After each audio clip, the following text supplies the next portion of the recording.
Assalamualaikum warahmatullahi wabarakatuh.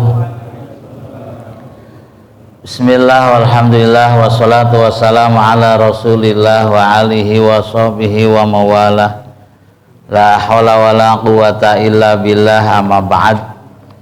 Bapak-bapak hadirin jamaah Masjid Al-Ikhlas Seknek yang sama-sama mudah-mudahan ditambahkan ilmu yang bermanfaat, sehat walafiat untuk taat, tetap iman Islam, kelak matinya husnul khotimah.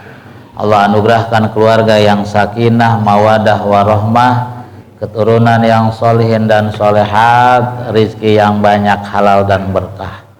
Salawat salam mudah-mudahan selalu terlimpahkan pada baginda kita, yaitu Nabi Muhammad Sallallahu Alaihi Wasallam. Kesempatan ini saya kebetulan bawanya masih seperti ingin yang dipesan karangan Imam Ghazali, tapi kitabnya Makasyafatul Qulub masih sama gitu. Bismillahirrahmanirrahim. Fi fadli tarahum, dalam keutamaan tarahum, saling menyayangi. Keutamanya itu apa? Qala Rasulullah sallallahu alaihi wasallam, la yadkhulul jannata illa rahim. Qalu ya Rasulullah, kulluna rahim. Kata Rasulullah, tidak akan masuk ke dalam surga kecuali orang yang punya sifat kasih sayang. Kalau orangnya bengis, kalau orangnya masa bodoh dengan orang lain, itu katanya susah masuk surga. Sahabat-sahabat nanya, ya Rasulullah, kulluna rahim, kami semuanya rahim gitu. Qala, Rasulullah menjawab, laisa rahimu man yarhamu nafsahu khosoh, walakinar rahim may yarhamu nafsahu wa ghairuh. Orang yang penyayang itu bukan orang yang cuma nyayangi diri sendiri saja, tetapi yang disebut dengan rahim, kata Nabi, itu orang yang nyayangin diri sendiri dan nyayangin orang lain. Wa makna rahmati li nafsi ayyarhamahuma min adzabillahi ta'ala bitarkil ma'asi wa taubati minha wa fi'lu ta'ati wal ikhlasi fiha.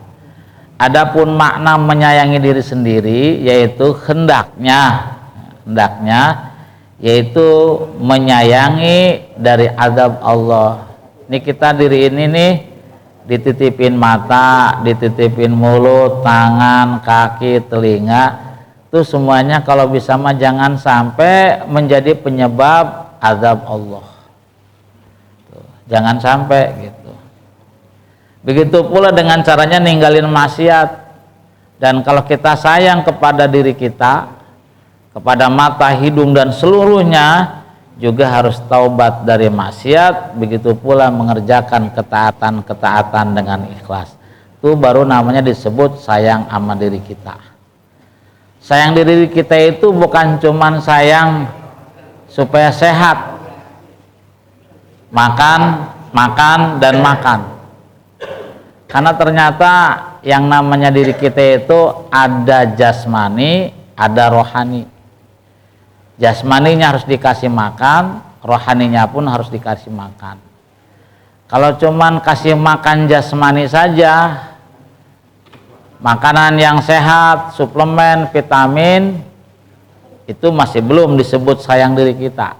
Maka harus ada makanan rohaninya. Makanan rohani itu zikir kepada Allah, baca Quran, tadarus, qiyamul lail, yang berhubungan dengan nafkah batinnya, itu baru disebut baru sayang sama diri sendiri.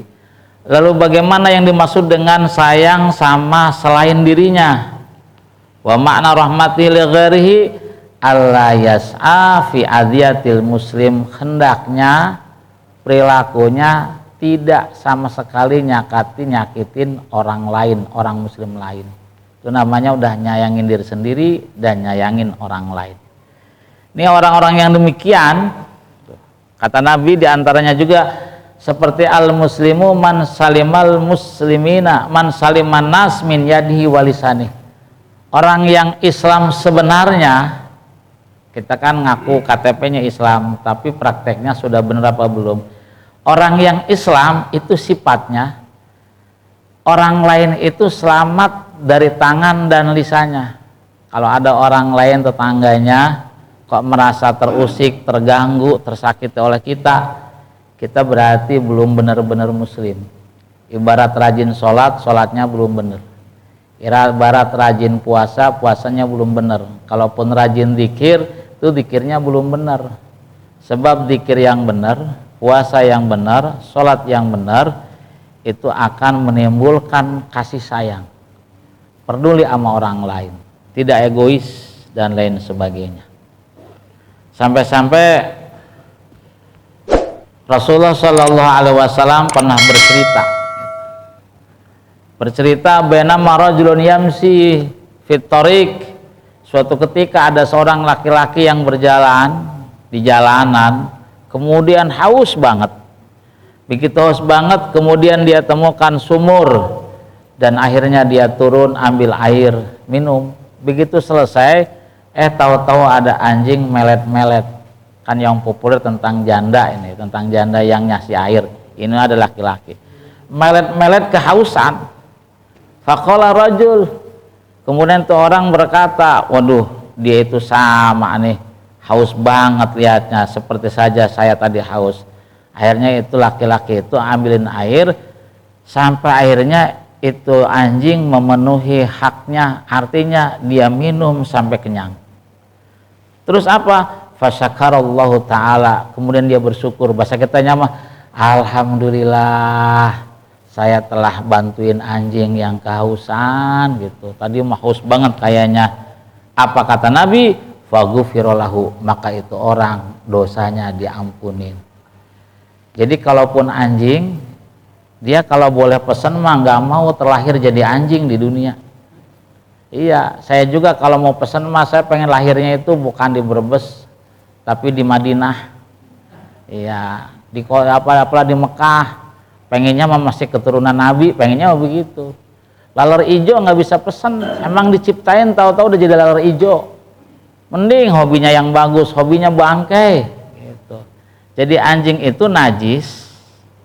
Karena apa najis? Najisnya mah karena kalau bergaul dengan manusia, bersentuhan dengan manusia, keringatnya, liurnya dan macam-macam itu tidak cocok. Karena tidak cocok, maka tidak perlu bergaul dekat-dekat. Tetapi tidak boleh memusuhi sebenarnya mah kalau anjingnya tidak galak. Baru kalau anjingnya galak, jangankan anjing, manusia juga tahu-tahu sedang ngaji begini bawa bom di rangsel, mau ngeledakin di masjid, ya boleh dibunuh.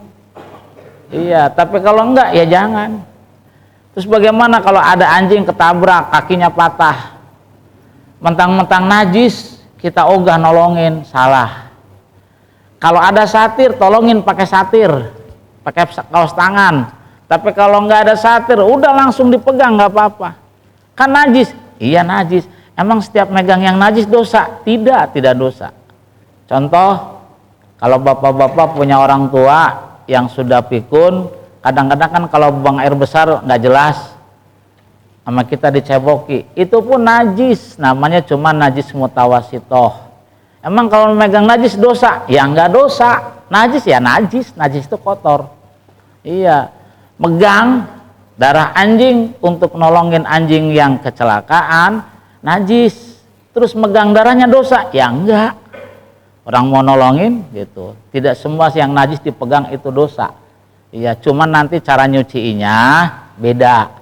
Kalau mutawasitoh cukup dialirkan air, tapi kalau tanah atau najis yang mughaladoh dengan air 7 kali yang salah satunya dengan debu, begitu. Ini Allah nyiptain anjing, anjingnya kehausan diuji, ditolong, dibantu. Itu menyebabkan, kata Nabi, itu orang diampuni dosa-dosanya. Tuh. Maka dari itu silakan. Dalam kitab Naswal Ibad, lalat aja begitu. Lalat Al-Imam Ghazali diingetin suatu saat mimpi, wahai Ghazali, tahukah kamu kenapa kamu dapat derajat di sisiku? Gitu. Imam Ghazali jawab, ya Allah, karena sholatku, bukan. Puasaku, bukan.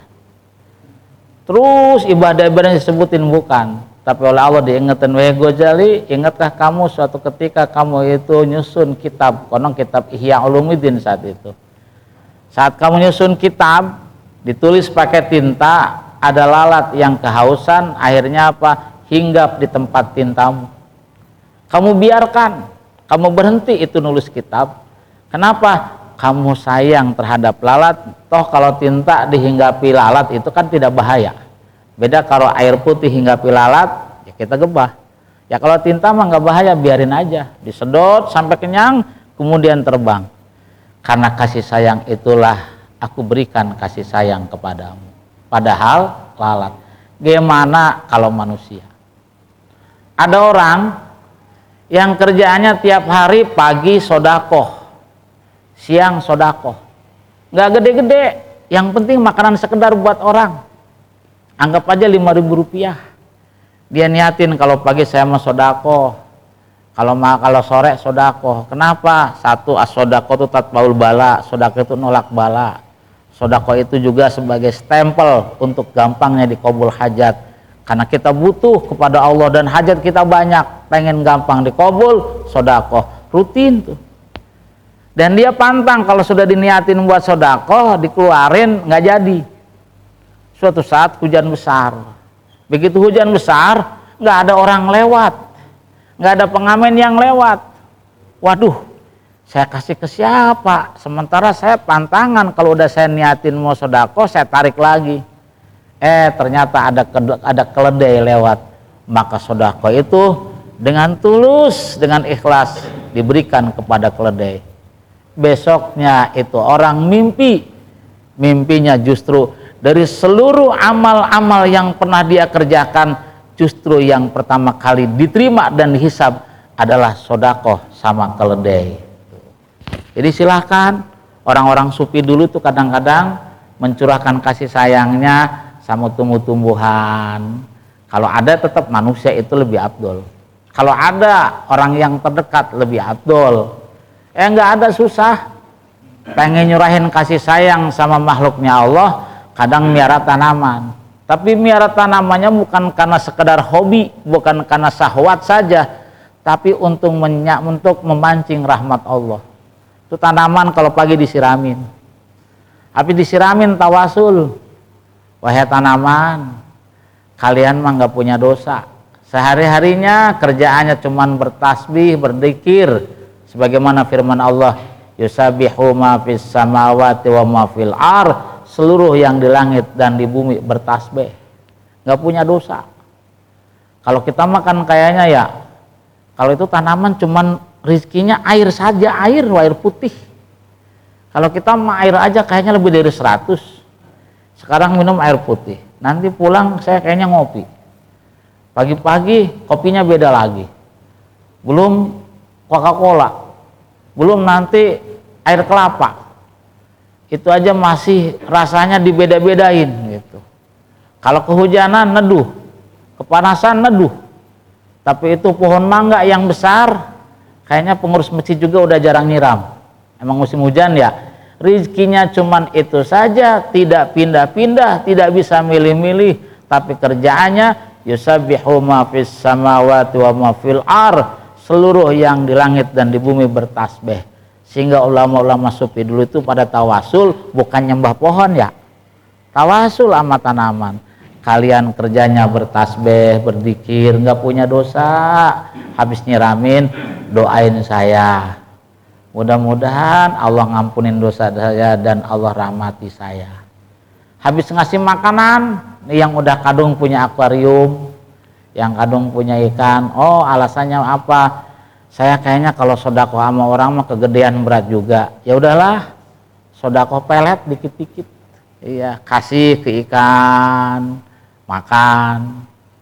Ya, saya sering cerita Habib Soleh Tanggul yang menyebabkan menjadi waliullah, salah satunya adalah saya pengen ngasih makan banyak orang, tapi urusan ekonomi kayaknya saya tidak bisa.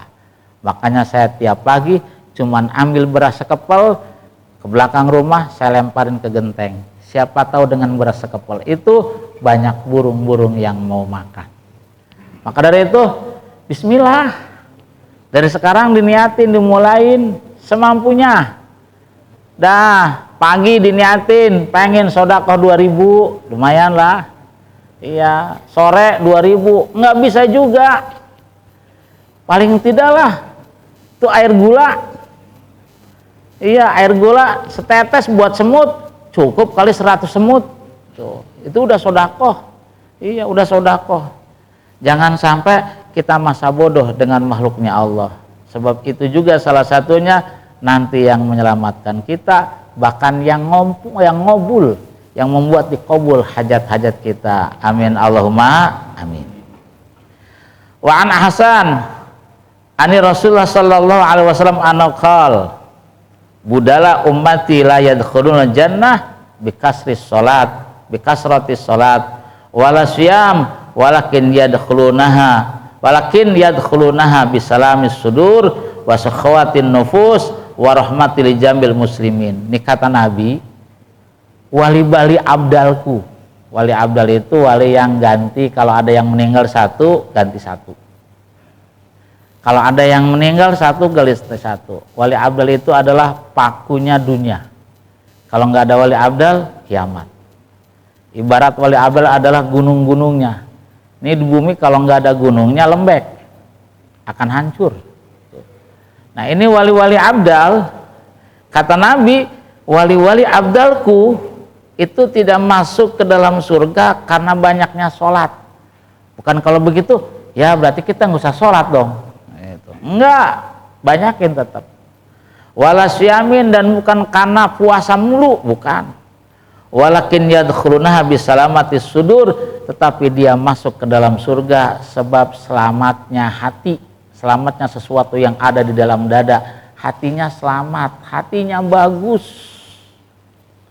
Sehingga ya ada kisah seseorang yang jadi wali Allah itu gara-gara hatinya selamat, husnudon sama siapapun. Suatu saat mau pesantren, ternyata ada perampok yang nyamar jadi kiai, nyamar jadi ulama, bikin plang pesantren padahal mah perampok. Gitu. Ini orang yang hatinya bagus, pengen niat pesantren, ini nih ada pesantren. Masuk, begitu masuk dibuka pintunya, tuh yang dianggap kiai sedang duduk, kanan kirinya perempuan cakep, bajunya acak-acakan, depan mejanya botol mulu minuman keras. Tapi apa dia bilang, waduh ini ujian yang pertama, bukan langsung suudzon. Oh berarti dia masih berbaik sangka. Ya udah, kamu mau pesantren ke sini? Ya, karena nggak bisa ngaji, apalagi baca kitab gitu ya, dikerjain tuh sama perampok. Pertama, kamu sudah lulus karena kamu masih husnudon kepada saya. Maka tugas yang kedua, kamu nyangkul tuh di gunung sana, namanya Gunung Qaf. Kamu jangan turun sebelum saya turun, sekitar 1 tahun. Bener, itu anak muda yang hatinya bagus, pesantren, ditipu sama perampok, akhirnya apa? Nyangkul, nggak turun-turun, udah makan di situ, apa di situ, di pegunungan itu. Begitu 1 tahun, ternyata ada wali abdal yang wafat. Wafat itu dari kalimat wafa, telah selesai tugasnya, telah memenuhi tugas hidupnya, wafat. Maka dicarilah oleh wali-wali abdal yang lain siapa penggantinya. Ternyata begitu dicari-cari, yang ketemu justru anak muda yang kerjaannya suka nyangkul di Gunung Qaf. Akhirnya, oh ini orangnya nih. Dah, kamu yuk ikut saya. Kemana? Ya ke rombongan para wali-wali. Ternyata apa? Mau dinobatkan jadi wali. Kenapa? Sebab dari seluruh yang ada, maka hati dialah saat itu yang paling bagus. Tuh. Jadi bukan gara-gara begini aja. Terpaksa saya mau cerita yang rada klinik dikit ya. Saya kemarin pulang kampung, ada orang kasap, tapi saya nggak boleh sebut namanya. Dan yang saya ceritakan pun nggak boleh disebut namanya. Kenapa? Sebab kalau disebut namanya mereka pada layu. Wali-wali yang disebutinnya pada layu. Kenapa? Ada wali-wali yang nggak mau dicerita-ceritain sama orang. Kenapa? Sebab tidak butuh pengakuan makhluk. Tidak butuh pengakuan orang. Nggak butuh. Buat apa cerita-ceritain? Tapi cuman supaya kita punya semangat. Ternyata ada orang-orang yang dulunya diremehin. Saya kenal orangnya. Kenal nggak sih ini? Kenal. Dia dulu kan gimana begitu ya? Iya, nggak ada yang menghargai, nggak ada yang menghormati ya. Tetapi sekarang ada di 3 tempat. Bahkan dia punya pesantren. Jadi di alam mereka sekarang tidak semuanya dulu yang dulu jadi tokoh-tokoh itu justru terhebat. Ada yang orang kelihatannya biasa, tidak dihormati, tidak diremehi, cuman gara-gara salamatis sudur, hatinya bagus, hatinya selamat. Sehingga di alam selanjutnya dia jadi tokoh. Bahkan ada yang sampai muncul lagi, tidak cuma di alam selanjutnya, muncul lagi berbentuk fisik begini. Dan dulu tidak ditokohkan, dulu dia bukan kiai, dulu bukan ustadz, tapi hatinya yang luar biasa. Yang luar biasa ada gitu, ada saja. Subhanallah. Maka dari itu kita berhak berarti tidak harus jadi ulama, tidak harus jadi kiai, tidak harus jadi tokoh, tapi ternyata di hadapan Allah yang dilihat adalah salah satunya karena salamatis sudur, dadanya selamat, hatinya bagus, tulus, ikhlas. Ya siapa tahu nggak ada yang kenal RT RW, ternyata begitu dibuka, begitu kasap, dibuka tutupnya. Oh dia orang yang mulianya mah, oh dia tuh begitu tuh. Ternyata bukan cuman yang disebut kiai, ulama ajangan saja, orang biasa. Sampai saya disebutin 2 orang dan saya kenal. Iya, dulu kan itu orang biasa banget. Tapi sekarang gitu tuh dan lain sebagainya. Bismillahirrahmanirrahim. Jadi mohon maaf, ini mas saya tidak bisa nyebutin karena dipesenin jangan disebutin. Jangan disebutin namanya. Bismillahirrahmanirrahim. Yang kedua, ternyata wali-wali abdal itu masuk ke dalam surganya Allah, kata Nabi, wasakhawatin nufus, karena dermawannya jiwa. Dermawan itu kesannya orang kaya. Dah jangan ngomong dermawan itu orang kaya, orang yang suka memberi dah, orang suka nolong itu dermawan. Kalaupun ada orang punya duit 1 triliun nyumbang 1 juta buat masjid ini, dibanding orang punya duit 100.000 nyumbang 10.000, dermawan yang 100.000 pun nyumbang 10.000 di hadapan Allah. Perbandingannya 1 triliun 1 juta. Ini mah 100.000, 10.000, dermawan. Luar biasa. Dan itu salah satunya ternyata kerjaannya wali-wali abdal, dermawan. Ngasih, bantu gitu. Dan selanjutnya yang menyebabkan wali-wali abdal masuk surga, kata Nabi, wa rahmatul jami'il musliman, kasih sayang terhadap siapapun orang-orang muslim. Nggak ada sumpah serapah, caci maki. Ini cuma gara-gara ada orang Islam kemudian kepepet pengen makan enak, akhirnya nyolong ayam digebugin sampai pada patah kakinya. Ya itu mah begitu, kayak nggak ada akhirat aja, kayak nggak ada pengadilan akhirat aja. Cuman gara-gara nyolong motor dibakar hidup-hidup sampai mati. Itu mah kayak orang nggak percaya akhirat tuh. Kayak nggak percaya adanya surga dan neraka, yang begitu mah ego yang dikerjain. Kalau orang yang Islam sebenarnya kasih sayang ditonjolin. Contoh, saya udah pernah cerita kayaknya, nggak apa-apa cerita lagi. Habib Ali Bungur, wali kutub dari Jakarta itu. Suatu saat mau sholat tahajud, ada maling mau masuk. Malingnya kaget, Habib Ali Bungur kaget. Tapi kata Habib Ali Bungur langsung, kamu maling ya? Saya juga maling. Oh, ngaku supaya malingnya nggak ketakutan. Saya juga maling. Oh, kita sama-sama maling. Iya. Iya, padahal mah yang punya rumah. Udah sini saya tunjukin. Nih tempatnya nih, perhiasannya nih. Ambilin. Ayo kita kerjasama. Padahal yang punya rumahnya, ambilin. Terus sampai banyak, apa aja diambil-ambilin. Sampai karena kurang, waduh, kebanyakan ya, pakai andong. Tuh, andongnya ada. Andongnya disiapin sama Ali Bungur. Sampai akhirnya maling seandong penuh. Wah, sukses tuh maling. Dikira mah Habib Ali Bungur maling juga, padahal yang punya rumah. Akhirnya begitu dia ketemu sama bosnya, bos kita sukses. Sukses apa?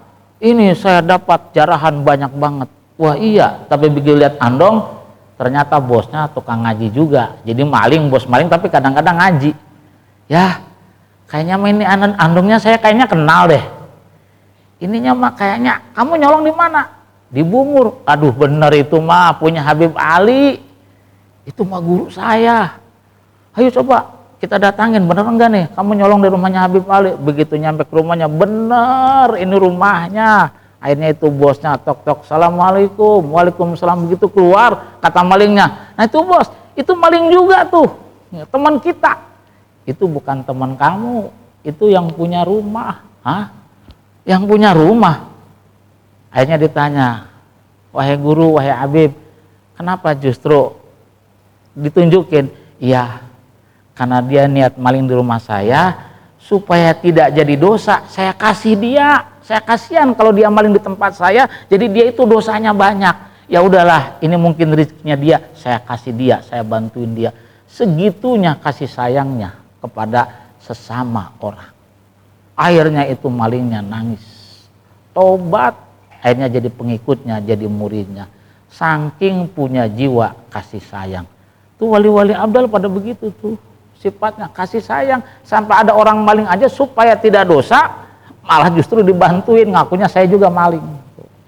Kira-kira kita bisa nggak begitu ya? Waduh, emang kita bukan wali gitu ya, bukan wali itu. Dan itu di Indonesia adanya. Dan wali-wali abdal itu masuk surganya karena punya jiwa kasih sayang. Bahkan Rasulullah SAW bersabda, ini hadis musalsal kalau dalam kitab Nasail Ibad mah, gitu. Musalsal terus berantai sampai ke Rasulullah. Dan biasanya itu para guru nyampe terus nggak putus. Itu musalsal. Kalau ngamalin hadis satu ini saja, ada ulama yang berani mengatakan seolah-olah sudah ngamalin 50% hadis yang ada. Wah, padahal hadis ribuan, puluhan ribu hadis. Bahkan mujtahid mutlak, Imam Hambali, Imam Syafi'i, Imam Maliki, Imam Abu Hanifah, syarat jadi mujtahid mutlak minimal hafal hadis 500 ribu. Berikut sanad dan perawinya. Dan tahu asbabul wurudnya, ada yang 1 juta. Hadis yang ada yang sahih nggak banyak. Sahih Bukhari sekitar cuma 7.000. Itu 4 jilid sekitar 7.000. Sahih Muslim banyak yang sama. Kalau disatuin tuh kutubus sitah, kitab-kitab hadis yang tersahih nggak lebih dari 50.000. Imam-imam itu pada hafalnya sampai ada yang 500.000, ada yang 1 juta. Tuh, 1 juta. Tapi kalau ngamalin satu hadis ini saja katanya, ada yang mengatakan seolah-olah sudah ngamalin 50% hadis yang ada. Apa tuh hadisnya? Populer. Annahu qala, bahwa Rasulullah bersabda, ar-rahimuna yarhamuhur rahman irhamu man fil ardi yarhamukum man fis sama. Ar-rahimuna, orang-orang yang penyayang, yaitu orang-orang yang bakal dapat kasih sayang dari zat yang maha penyayang. Irhamu, maka sayangilah kalian semua man, siapa saja, fil ardi, yang ada di bumi, yarhamukum man fis sama, maka kalian akan mendapatkan kasih sayang dari siapa saja yang ada di langit. Sebab kalau kita bisa kasih sayang sama siapa saja, itu merembet jadi bagus, jadi ahli sodako, jadi ahli zakat, jadi ahli infak, jadi suka tolong menolong, jadi suka sapa menyapa, suka membantu, ramah, kasih sayang, tidak bengis, kasih sayang, akhirnya merembet ke banyak hal. Maka dari itu tempat. Jadi kalau kita sholatnya katanya rajin tapi jauh dari kasih sayang, belum benar sholatnya. Kalau kita katanya puasanya rajin, zikirnya rajin, bahkan suka doa ya arhamar rahimin, ya arhamar rahimin, irhamna, tapi sama orang bengis, itu belum nyampe itu. Kalau kata orang banyak sholawat itu juga adalah rahmat. Sholawatnya marajin, tapi sama orang bengis, sama orang pengennya nyakitin orang, nggak ada kasih sayang, nggak ada kepedulian, itu cuman baru di mulut saja, belum pas. Iya, makanya kalau orang sudah punya sifat kasih sayang, seolah-olah sudah ngamalin 50% hadis yang ada, dan itu pula Nabi diutus, wa ma arsalnaka illa rahmatal lil alamin. Tuh, jadi kalau udah rahmatan lil alamin, ya Nabi namanya sukses sudah. Nah, kalau kita punya jiwa begitu, namanya kita estafet perjuangan para nabi. Hadirin yang saya hormati dan saya muliakan. Wa an sallallahu alaihi wasallam malla yarham malam yarham la yurham wa malla yaghfir la yughfaru lahu. Kata Nabi, siapa orang yang tidak punya kasih sayang, maka dia tidak akan dapat kasih sayang. Siapa orang yang tidak pengampun, maka dia juga susah diampunin. Iya. Jadi kalau kita itu pengen tahu kita dapat rahmat apa tidak, berarti kitanya punya jiwa rahmat, punya jiwa kasih sayang. Itu namanya kita dapat rahmat. Kalau kita dapat rahmat dari Allah, kok kitanya bengis? Ironi, nggak mungkin. Kita dapat rahmat dari Allah, kitanya masa bodoh? Nggak mungkin. Kita dapat rahmat dari Allah, ada anak yatim nangis masa bodoh? Nggak mungkin itu, nggak belum dapat rahmat. Orang yang dapat rahmat, maka kasih sayang itu menyatu kepada jiwanya, sehingga kemudian dalam kemasyarakatannya, dalam kehidupannya yang ada kasih sayang, kasih sayang, kasih sayang, sayang. Tuh, nggak ada sumpah serapah. Jadi kalau ada orang dikit-dikit sumpah serapah, jauh dari orang rahim, jauh. Yang ada doain. Orang yang maksiat saja kalau bisa doain. Ada tukang mabok, kita mau udah terusin biar nyungsep, mati suul khotimah. Itu yang girang kira-kira Nabi apa setan tuh? Setan. Mati suul khotimah, itu misi setan, misi iblis. Biar manusia, anak cucu Adam, matinya suul khotimah, jadi ahli neraka, temannya dia. Tuh. Tapi kalau ternyata jahatnya kayak apa, mati husnul khotimah, itu yang girang para nabi, karena itu misinya para nabi. Bukan orang yang benar disesat-sesatin, bukan orang yang benar disumpahin, dicelakain, bahkan orang yang pendosa saja Nabi mah pengennya disafaatin. Makanya Nabi julukannya ya syafi'al mudnibin, wahai Nabi yang nyapaatin para pendosa. Tuh, kita nanti semuanya mah saya yakin ini semuanya ahli surga. Saya mah yakin. Cuman masuk surganya gara-gara Nabi kasihan apa gara-gara Nabi girang? Begitu aja. Iya. Tetap karena dia Islam, umat Nabi, dosanya banyak. Disapaatin sama Nabi. Masuk surga. Cuman kan karena kasihan. Iya, kayak ada guru mamanya, ini anak MTS udah 5 tahun. Masa nggak lulus lagi gitu. Akhirnya apa? Aduh, kalau nggak dilulusin kasihan dia. Dah lulusin. Tapi ada yang lulus, kepala sekolahnya girang. Ini anak cerdasnya luar biasa, pinternya luar biasa, rajinnya luar biasa. Lulusnya ikut gurunya pada girang, bukan gara-gara kasihan. Iya, maka dari itu ya, kalau kita supaya Nabi girang, ya udah ikutin jejak Nabi, banyakin sholawat terhadap Nabi. Kalaupun kita memang ternyata pahalanya nggak banyak-banyak amat gitu, ya tetap aja alhamdulillah udah bagus. Apalagi kalau nggak usah disapaatin, malah dia nanti nyupatin. Nanti yang bisa nyapatin 1 Nabi, 2 para ulama, 3 para syuhada. Ada penjelasannya. Tuh. Tapi kalau Nabi syafaatil uzma, kalau Nabi syafaatil uzma, Nabi itu nyafaat yang agung. Kalaupun semua bisa. Makanya doa Nabi tidak dihabisin di saat sekarang masih hidup. Ada sahabat yang nanya, Rasulullah, bukankah engkau doanya mustajabah? Nggak perlu perang, doain aja, ya Allah, tuh orang kafir mati semua, mati. Itu logika sahabat begitu, sama kayak kita. Buat ngapain capek-capek perang ya? Doain we sama Nabi, mati semua, mati. Karena doanya Nabi pasti diijabah. Apa jawabannya Nabi? Doaku ada yang lebih penting buat kalian nanti di yaumul kiamah. Buat nyapatin. Iya. Udah sekarang mah mau mati-mati dah nggak apa-apa. Sebab kamu ya mati-mati nggak apa-apa. Sakit mati biarin. Tapi yang lebih penting mah nanti buat nyapaatin kamu. Makanya mohon maaf, konon katanya para wali-wali itu doanya ampuh bukan jor-joran buat hidup untuk hidup di dunia, bukan. Pengen buat nyapaatin keluarganya. Pengen buat nyapatin jamaahnya, pengen buat nyapatin masyarakatnya, orang yang kenal-kenal.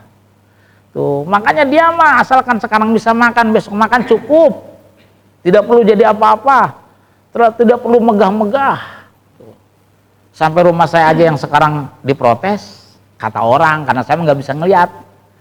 Yang pada sering ngerubung di rumah saya katanya, Ustaz, kenapa? Ini banyak yang protes.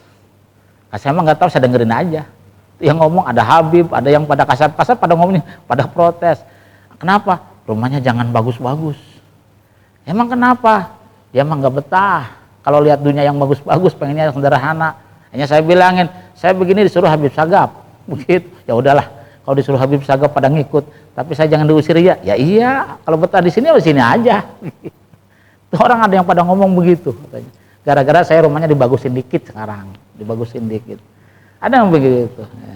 Ya karena mereka mah laisa dunya bidaril mu'minin. Tidaklah dunia itu tempatnya orang beriman, tapi dunia itu adalah tempatnya penjaranya orang beriman. Yang sebenarnya nanti adalah surganya Allah Subhanahu wa taala. Bismillahirrahmanirrahim. Wa qala Rasulullah sallallahu alaihi wasallam, man at'ama jai'an. Ini supaya kita yang mampu dermawan. Man at'ama jai'an yuridu bihi wajhallah wajabatahul jannah. Kata Nabi, siapa orang yang ngasih makan orang yang lapar nih, orang yang lapar, dan dia mengharapkan bukan supaya dia balas budi nanti, tapi benar-benar karena pengen ridhonya Allah, maka dia pasti dipastikan ahli surga, dimasukkan ke surga. Tetapi sebaliknya, waman mana'at ta'am ala rijai mana Allah anhu fadlahu yaumal qiyamah wa adzabu finnar. Siapa orang yang mencegah ngasih makan sama orang yang lapar, nggak peduli, nggak punya kasih sayang, kebangetan itu benis itu, maka Allah akan mencegah anugerahnya. Sementara kita nanti masuk surga karena anugerahnya. Kalau Allah nyegah anugerahnya, nggak ada ini ahli surga. Kalau pakai keadilan Allah, kayaknya kita ahli neraka semua. Sebab kita itu banyak dosanya daripada banyak pahalanya. Nanti anugerah Allah. Kalau Allah nyegah anugerahnya gara-gara kita sering mencegah ngasih makan sama orang-orang lapar, maka kita termasuk wa'adzabuhu finnar, diazab di neraka. Na'udzubillah summa na'udzubillahi min dzalik. Bahkan ada satu hadis yang sangat tegas lah. Al jahilus sakhi, orang bodoh. Nah, kita tuh kayaknya orang bodoh lah. Yang dermawan, kata Nabi, ahabu ilallahi minal abidil bakhil, lebih dicintai oleh Allah daripada tukang ahli ibadah tapi pelit. Iya, rajin mah ngajinya mah rajin, sholatnya mah jidat sampai hitam, tidak cuma 2, rata kali hitamnya gini. Iya, mata kaki kapalan. Iya, cakep banget lah. Puasa Senin Kemisnya macam-macamnya, tapi urusan pelitnya nggak ketulungan. Itu yang begitu mah tuh ahli ibadah kan, cuman pelit. Kata Nabi, orang yang bodoh tapi dermawan itu lebih dicintai daripada orang ahli ibadah tapi pelit. Nah, yang terakhir. Idza kana, kata Nabi, wa qala Rasulullah sallallahu alaihi wasallam, idza kana yaumul qiyamah yadkhulul jannah arba'atun yadkhulunal jannata arba'atun bighairi hisab. Kalau sudah terjadi di yaumul qiyamah, maka ada 4 golongan masuk surga tidak dihisab. Jadi yang tidak dihisab bukan cuman yang jihad fisabilillah, tapi ada 4, kata Nabi. Yang pertama, al-alimu alladzi ya'malu bi ilmihi, orang yang alim yang ngamalkan ilmunya. Ini kayaknya kelompok ini mah kayaknya kita bukan deh. Iya, saya juga jauh banget dari alim, ngamalin ilmunya jauh. Ya, buktinya apa? Keutamanya sedekah kita sudah dengar semua ya. Dengar semua lah. Kalau ada pengamen datang ke rumah kita, treng, nggak punya recehan, adanya merah, kita ngapain tuh? Iya, mending maaf. Kadang-kadang saya mah, aduh, daripada ngomong maaf nggak enak, pura-pura nggak ada, ngumpet gitu. Kayak 100.000 mah sayang gitu, sayang 100.000 mah. Tapi kalau 5.000, 10.000, kita berani dah tos-tosan. Kalau ada 2.000, dipilih yang 2.000. Iya, kalau ada 2.000. Tapi begitu, ya nggak ada, adanya tuh 2, 3 merah semua. Mendingan biarin nggak dibuka pintunya. Padahal mah kita tahu keutamanya sodako. Iya kan? Jadi ngomongin alim ngamalin ilmunya, kayaknya kita jauh dari kategori itu mah. Berat banget. Siapa tahu nanti ada sisi kita juga bisa gitu. Tapi syukur sih ya semampunya. Yang kedua, nanti yang masuk surga tidak dihisab. Waman hajja walam yarpus walam yapsuk khatamata. Siapa orang yang haji kemudian tidak ngomong yang kasar-kasar, walam yapsuk, dan tidak berbuat fasik, tidak berbuat maksiat, hatta mata, sehingga dia mati. Nih, saya dulu perasaan ada orang Pondok Kacang tuh nggak nyampe setahun meninggal, dulunya jadi pengacara, sama haji 2014. Waktu jadi pengacara, rezeki apa saja diembat, pengacara gitu ya. Tapi dia begitu haji, selesai haji, yang ada mikirnya tobat, introspeksi, terus gitu mulu, sampai suatu saat sakit, dan setelah sakit meninggal. Itu orang cakep banget menurut saya. Habis haji, yang dibahas tobat, introspeksi, tobat, sakit, mati. Luar biasa itu. Bisa jadi ini golongan orang, siapa yang haji, kemudian dia tidak rofas, tidak berbuat fasik, hatta mata, sehingga dia mati, itu yang begitu mati syahid. Tuh, luar biasa. Yang kedua. Yang ketiga, wasahidu Allah dikutila fil ma'rokati li'i'la'i kalimatil Islam. Orang yang mati syahid gara-gara perang dalam campuh peperangan menegakkan kalimat Islam, itu pun mati syahid. Tapi kalau ketusuk, ketembak, setahun baru mati, beda. Jadi saat perang mati saat itu pula, itu mati syahid. Habis ya. Yang terakhir. Nah, ini siapa tahu yang bisa di sini nih. Karena kita kayaknya jihad fisabilillah, perang kayaknya nggak bisa dah. Suruh perang kayaknya ogah. Jadi orang alim ngamalin kayaknya bukan kita juga. Terus orang haji daftarnya apalagi lama gitu. Dan kalaupun udah haji, jangan-jangan kita mau ngomongin kejelekan orang juga udah mulai lagi. Iya, kategori yang tadi kayaknya bukan juga. Nih yang terakhir nih, wasakhiyu alladzi iktasaba malan minnal halali wa anfaqahu fi sabilillah bighairiya. Dan yang keempat, orang yang dermawan yang dia cari harta yang halal saja terus diinfakkan di jalan Allah. Tuh orang yang begitu termasuk mati syahid. Dan ini empat-empatnya kata Nabi, fahaulai tana yanaza'a ba'duhum ba'don ayyahuma yadkhul jannata awalan.